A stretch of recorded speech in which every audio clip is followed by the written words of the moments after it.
Hi everyone, welcome to our channel. Today we're diving into the world of Python programming. Whether you're completely new to coding or looking to brush up on your skills, this video is for you.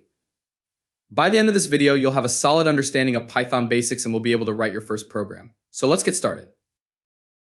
First, let's talk about what Python is. Python is a high-level, interpreted programming language known for its readability and simplicity.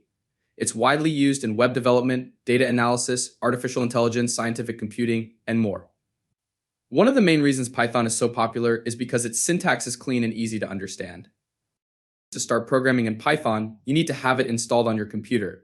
You can download Python from the official website, python.org.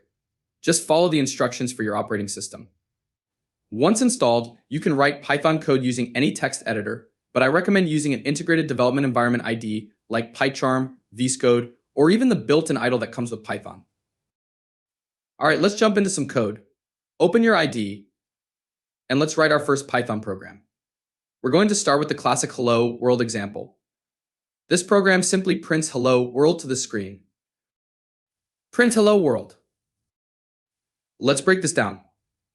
The print function outputs whatever is inside the parentheses to the console. In this case, it prints the string hello world. The text after the symbol is a comment. Comments are not executed by the program, they're just there for you to read. When you run this code, you'll see hello world printed in the console. Congratulations, you've just written your first Python program.